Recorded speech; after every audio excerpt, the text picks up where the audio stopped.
get their shoulders and their upper body going, that they get right here, and that's the only way they can get the club on the ball. So their brain overrides and says, hit the ball.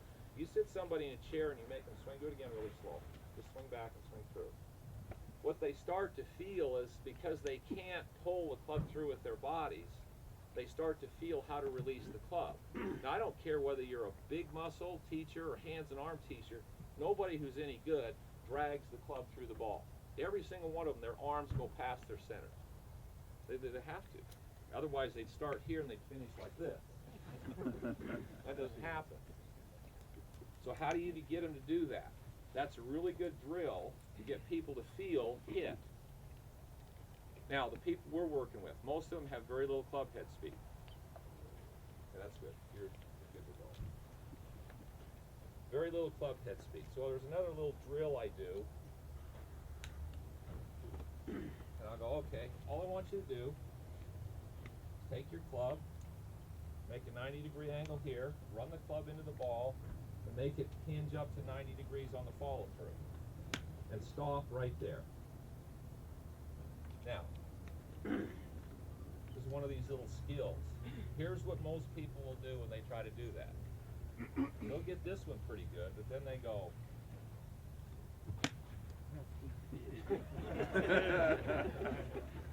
Okay, so what happened? Their shoulders and their upper body outran what they're trying to do with the club, because they don't have any idea of what this is.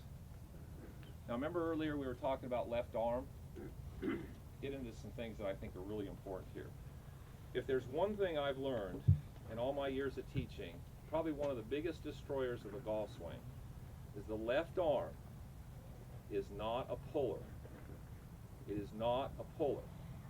Now I even know why it isn't physiologically. We don't need to go into that, all the muscle, but the left arm is not a puller. It is a rotator. Your left arm is a rotator. It is not a puller.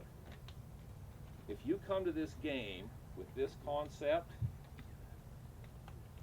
you're really handicapped as to how good you can get. Now, you could go strong grip, shut face, but you're going to be limited as to how much club head speed you can generate. Left arm is a rotator, not a puller. I learned this watching Jack Nicklaus and Arnold Palmer in 1968. Salt Lake Country Club, they came to do a clinic. I was a caddy at the country club. Didn't play golf yet. I went up and I watched these guys, and they put this clinic on, and they're standing on the range like this, talking to each other. And I'm watching this as a little 12, 13-year-old, and I'm watching it. God, that looks cool. So I went home and got my dad's club out and went. Okay, there we go. Ooh, all right, yeah, that looks good. There we go. So I did it because it looked cool. I had no idea the ramifications that was going to have when I started playing golf. When I started playing golf, I used to pick a driving range up. Well, being a kid, fairly lazy, wasn't a driving range. The guy had shag balls and shag bag. He'd have lessons. He'd hit the balls out in this field. I'd go pick them up. Had a Coke in this hand. Hit the balls over the shag bag and picked them up. I got really good with this. Now, I learned really quick that this didn't work. Pull. I just take the club head and I go onto the ball. This arm, I got really good with my left arm. 2 summers in a row I picked up that driving range. Coke, picking up the driving range. All right, so your left arm is a rotator. Now, where does the word pull come from? Anybody? Pull. Where does it come from? You've heard it. Pull the chain, pull down with your left arm. Sam Snead. Pull the angle. That's another one we'll get into. Snead. Okay? Pull down the church bell. Yep. Pull the church bell, pull the handle, pull the pull, pull the pull, pull, pull. Okay. Where that came from, here's good players. They swing up to the top of their swing. About the time they get to the top of their swing, their lower body changes directions.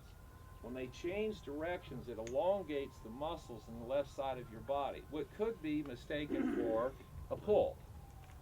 It's elongation of muscles. So this is going here, this is going here. It feels like you're pulling. So then I go out and I say, okay, if you want to pull with your left arm, if that's what we're trying to do, and your students go, pull. There's a big difference between this and that. Just a little. Okay, so a lot of the things that we've come up with in golf, that's one of them, pull with the left arm, is incorrect. The way people process it. I'm not saying that that doesn't happen. It's a sensation. And that's the only word we could come up with to clarify what we felt or what a good player felt like they were doing. See, part of this industry, until the science came into it, has been tour players telling us what they feel like they're doing. Well, way back in about 1982, I got involved with a place called Sentinella. It was a big performance lab in Southern California. And I got access to a bunch of information about muscle firing patterns. And guess what? They had all these people come in all these sports and tell them, write down on a piece of paper, when you throw a ball, what's the first thing that moves? What do you do? Baseball, when you hit, what do you do? Golf, which you swing, what takes the club away? What starts it down? Do you know how many people were right? 0. So I'm going, this is interesting. So everybody that's out there telling people what they think they're doing, they're not really doing. And then we're going out trying to duplicate something that people are saying they're doing, but they're not really doing. What's the chances this is going to work? Okay, so information becomes based on how do you describe it. Now with the science, we're starting to see more as exactly what's happening. However, let's go to that muscle firing pattern thing. So I thought I had the holy grail. I know muscle firing patterns. I know how golf swing works. I know what starts the club away. I know what the transition is. I know the muscles that are working when they work in the sequence they work. So I'm going to start teaching firing patterns. People got just freaking pitiful. The reality is, all of us, our bodies tend to fall apart, and we went from birth on, and we lose muscles, and compensations take place.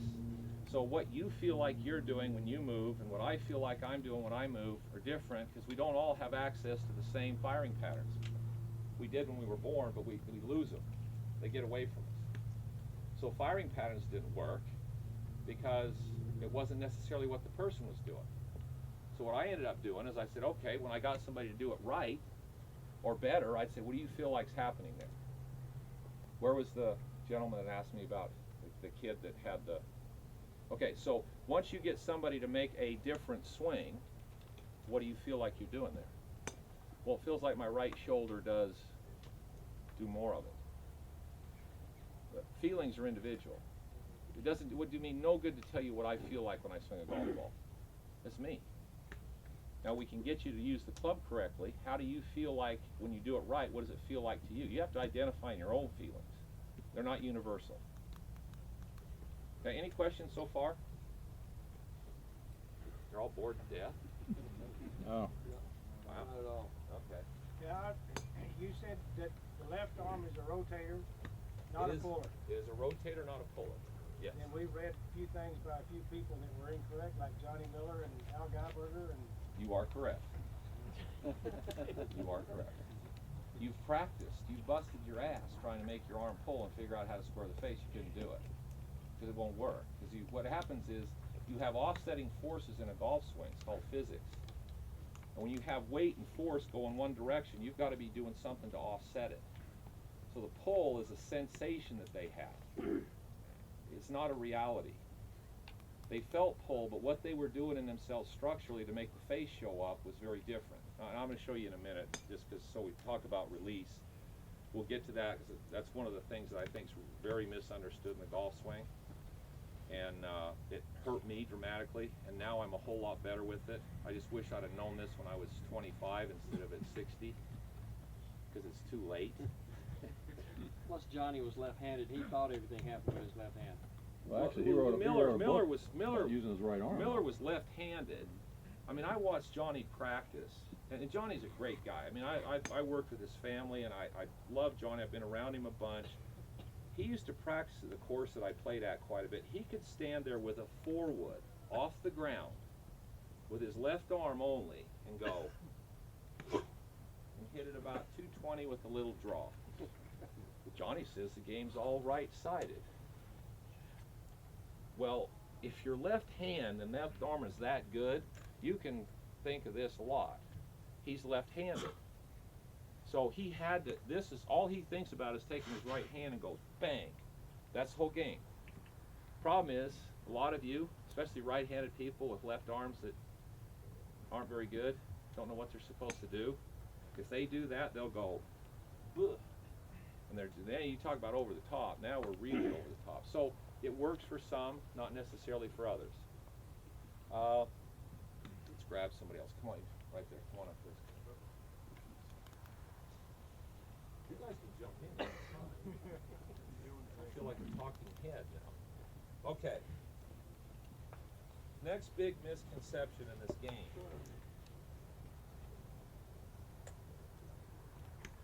Get ready to hit the ball. Stand up to it. Remember I told you cameras are funny? They show us things from here. They swing up to the top and stop. Alright, he's looking at that ball. Here's where most of the people we deal with live. They look at the ball, they want to hit the ball. Guess where their hands go? Towards the ball. At the ball. You're dead. Your hands do not swing at the ball. Sorry. They swing inside the ball and the club head works out to the ball. Every sport you play, I mean, I learned this really early in baseball. Go ahead and set up there again. Okay, swing up to the top of your swing. This is a Johnny Millerism. All he worked on was making his hands swing back down to where they started. See where my hands are? This is where your hands got to go. And the club goes out. It's a different visual concept than from behind. From behind, that looks like the handle of the club's going at the ball. The shaft plane looks like it's aimed at the ball. I won't disagree with the picture. I'll disagree with what you have to see from up here to make that picture work. Swing up to the top again. Your hands swing inside the ball. The club swings out to the ball. Okay, so that's another big misconception. You see, all of these deals that had the laser thing, and they made people do this and point the laser. Sorry. If you're going to make that laser work, you'd make it work this way. It would start, and then the laser would point inside the ball, and it would make a circle right there and go past the ball. That would work. Making your hands go at the ball, It's like baseball. Like I say, I was lucky because I ran into these things by chance. I spent the first 15 years of my life, 16 years, with a dad who was a professional baseball player and an uncle, and we spent hours and hours hitting balls. Well, when you hit a baseball, your hands don't swing at the ball. You have to learn to make your hands work inside the ball to make the bat go to the ball, regardless of where the pitch is. So when I came to golf and they put a ball on the ground, making this go at the ball, you're kidding me. Why would I do that? So I go up here and I made my hands go inside the ball and the club went out to the ball. And then these guys told me, no, you take the handle, you pull, you hold the angle, and you make the grip end of the club go right at the ball. Those guys buried in the desert somewhere? Shank. I'd never experienced the shank before. That was an interesting shot to hit. Aim more left. Now you want to talk about some serious demons? You've all probably been there. All you got to do is hosel one or two. Then when you start looking down the fairway and you look out there and you glance over to the right to see what's over there in case you shank it, now the demons have got you. They're just going, this is going to be fun. Watch this guy struggle. Okay, so your hands do not swing at the ball, they swing way inside the ball. So if you can get people, I'll use you one more time. This left arm thing. I'm going to ask you some questions. Set up to the ball like you're going to hit it without a club. Set up to it. Okay, forget your right hand. Swing your left arm up to the top and stop. Did his left arm rotate as it went up? Yes. Okay. Swing down and hit my hand. At what point in time did your left arm start to unwind? When did it start? Do it again. Swing up to the top. Hit my hand. When did it start to unwind? When did it start? Immediately. Immediately. If the goal is to get your hand back to here, it wouldn't make a whole lot of sense to hold that off and hold it off, and at the last second try to